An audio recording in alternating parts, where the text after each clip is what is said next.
How to pick paint colors for interior rooms. Here are 12 tips, from the pros, on choosing interior paint colors, that give your home rich personality. So you've renovated your house like a skilled surgeon, fixing structural flaws and preserving each room's distinct architectural character. But something's still missing. More than likely, that something is color, the renovator's secret weapon. Did you know that crown molding can visually raise the ceiling or lower it, depending on how it contrasts with the walls? Or that deft use of color can turn one room into a lively gathering place, and another into a relaxing space for curling up with a book? In today's open-plan homes, where kitchens, living rooms, and dining rooms are often one large space, color is used to help define interiors and create focal points in relatively featureless rooms. The trick, of course, is figuring out how to pick paint colors to use, and where to put them. How to choose interior paint colors. 1. Create a color scheme that matches your home's furniture. Start by selecting 3 colors from an existing object in your home. Take a pillow from the family room sofa, your favorite tie or scarf, or a painting, anything that conveys comfort, or has an emotional connection for you, and take that object to the paint store. Find 3 sample strips with those colors, and you instantly have 15 to 18 colors you can use, since each sample strip typically contains 6 paint colors. The next step is to choose one of the 3 paint colors as your wall color, and to save the other 2 to be used around the room in fabric or furnishings. To choose the colors for adjacent rooms, take the same original 3-color sample strips, and select another color. Finally, choose a 4th color that can be used as an accent. Splash a little of that color into every room of the house, by way of a pillow or plate or artwork. It makes a connection between the spaces. 2. Decide on the finish to create an appealing visual effect. Once you have your colors in hand, consider the finish you'll be using. Though today's flat paints have increased stain resistance, conventional wisdom has long held that a satin finish is best for walls, because it is scrubbable and doesn't draw attention to imperfections. Semi-gloss and high-gloss finishes, it was thought, were best left to the trim, where they could accent the curves of a molding profile or the panels of a door. Today, however, finishes are also being used to create visual effects on the entire wall. Paint one wall in a flat or satin finish, and the adjacent wall in a semi-gloss, both in the same color. Similarly, you can paint the walls flat, and the ceiling semi-gloss to achieve a matte and sheen contrast. Keep in mind that, the higher the gloss, the more sheen and the more attention you draw to the surface. Used strategically, color and gloss together can emphasize your interior's best assets.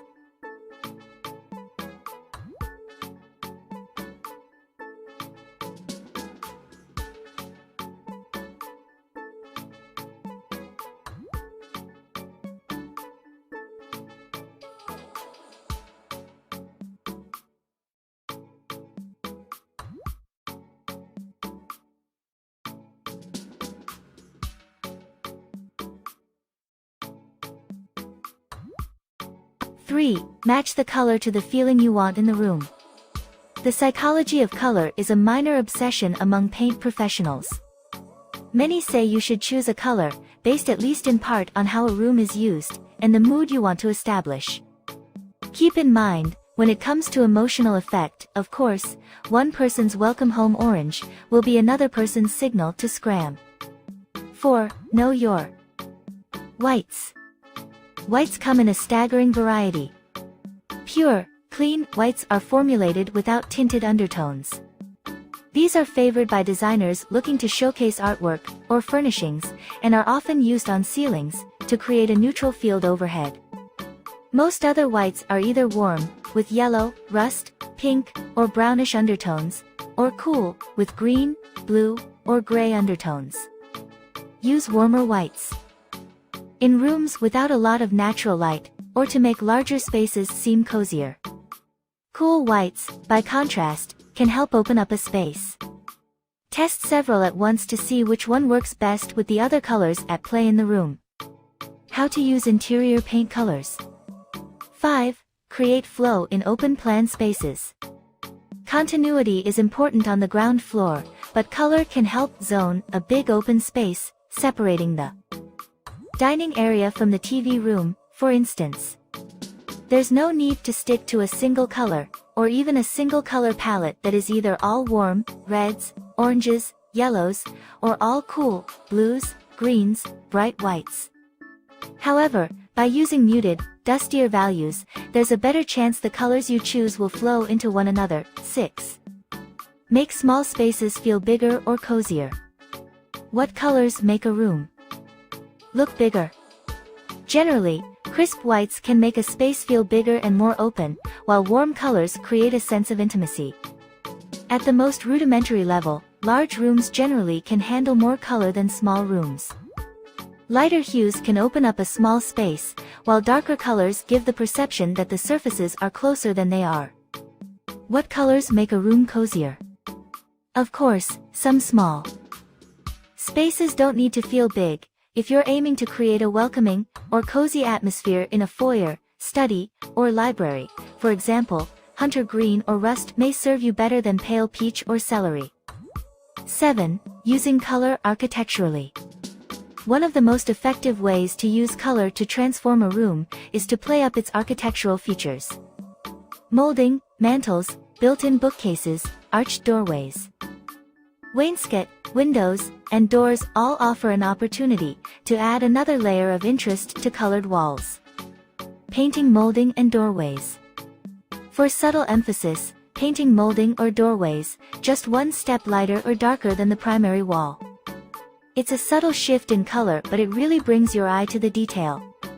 Painting a metallic glaze right on top of an existing painted element, like a ceiling medallion, is another way to draw attention. A copper or bronze finish is very translucent and it gives a nice shimmer that enhances the architectural feature.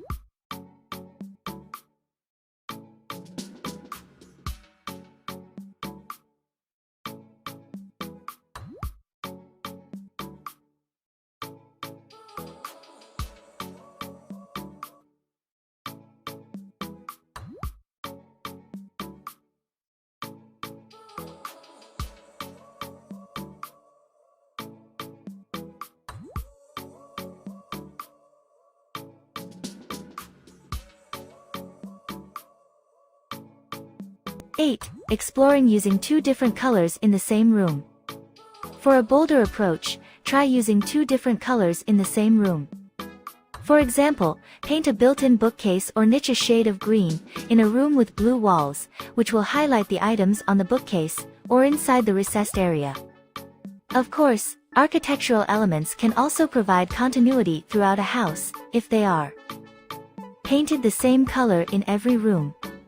Starting in the Federal period and continuing today, white and off-white have been the traditional choice for molding, windows, and doors. 9. Create contrast in rooms with wainscoting. A room containing wainscot provides a good opportunity for a contrast between light and dark. A dark wainscot below a bright wall will draw attention to the upper walls, while a bright white wainscot next to a colored wall will focus the eye on the wainscot. You can also use paint to create the effect of wainscot, where it doesn't exist, by covering the bottom third of the wall in one color, and the upper walls in another, then place a piece of flat molding along the intersection, and paint it the color of the lower wall to reinforce the wainscot look. 10. Create an accent wall to add a focal point.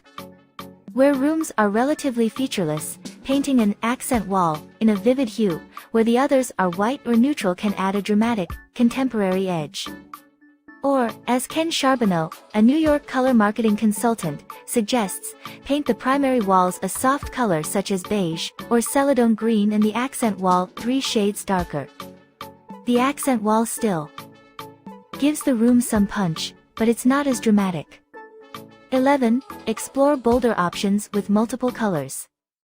If drama is your goal, you might rethink the entire notion of painting a wall from corner to corner, and you'll create an architectural emphasis where one doesn't exist. Moving around the room in a clockwise direction, try painting a third of one wall, and 2/3 of the adjacent wall. Wrapping the corner in color. Then paint the last 1/8 of the second wall, and 3/4 of its adjacent wall, covering that corner. 12. Treat your ceiling like a fifth wall. Painting walls in complementary colors, like the deep red and gray-green at left, and furnishing with neutral hues of similar intensity creates a harmonious look. Red walls make this large dining room more intimate, while highlighting the white wainscoting and trim.